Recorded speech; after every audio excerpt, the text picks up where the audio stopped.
I might have a hard time with that because I like watching TV. You know, so I have to praise God about that. Yeah. You know, I know I can do it. But it's just like this time of year and stuff like that. That's the important part about it, because when you go into that mindset and you say, this is what I'm going to do, is the biggest thing about doing that is the fact that it's that sacrifice. That's the biggest part about it. Because if I'm saying I'm going to fast and consecrate, and I'm going to consecrate from Twitter, I don't even go on Twitter. So how am I really sacrificing and saying I'm going to, consecrate from this or that, or I'm going to fast from this or that, and that's something I don't even partake in. So that the idea of fasting and consecrating is to make that sacrifice, because when you make that sacrifice, you're expecting something back from God for giving Him a sacrifice. And that's what we understand as sacrifices being. A lot of times in the Bible, when people made sacrifices, it was for forgiveness, or it was for something that you wanted back in return. So a lot of times we have to understand that there's we're not doing it we're not doing it just to be doing it. Right? We're doing it for Him. Yeah, we're doing it for Him. Get closer. Exactly. When we make those sacrifices and say, I'm going to turn off my phone, or I'm going to turn off the TV, in that time that we're not idle and we're not just talking to our friends and joking and playing and participating in those things, that's the time we're trying to draw nigh to Him. That's the time we set aside to say, I'm going to, think on Him even more. I'm going to, pray to Him even more. Yeah. So that's the differentiation between fasting and consecrating. That, like he was saying, when you hear about Passover, we talk about not eating and the things we can't eat. The Passover actually. Wait, anybody else? Anything else before I start going into it? What have you heard about Passover? Everything. Anybody else? You guys? Anything?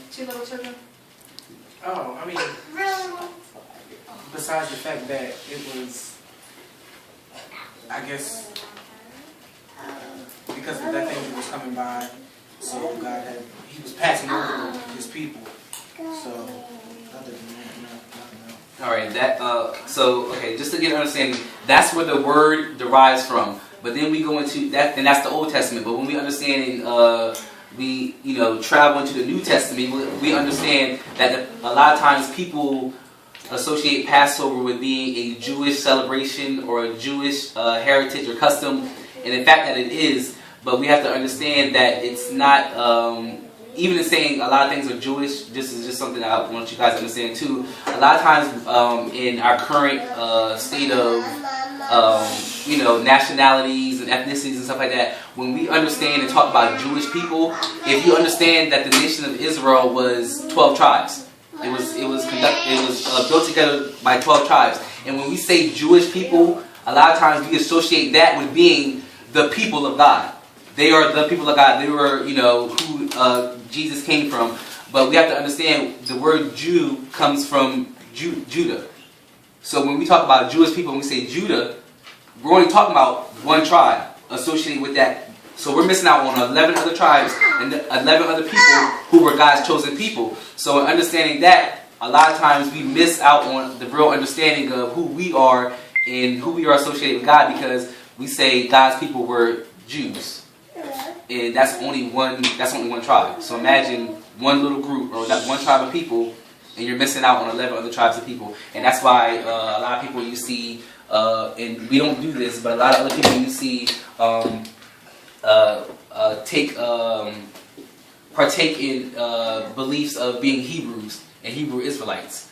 You'll see a lot of people, they may wear yarmulkes or different things. Initially they start out saying black Jews, but then they realize and got a better understanding that they're not Jews, because Jew is from the tribe of Judah, and we understand that Jesus came from the tribe of Judah. That's why they directly link that and associate that with being His people, because those are His people. That's the exact tribe He came from. But He got a whole bunch of other cousins from a whole bunch of other tribes. So we can't just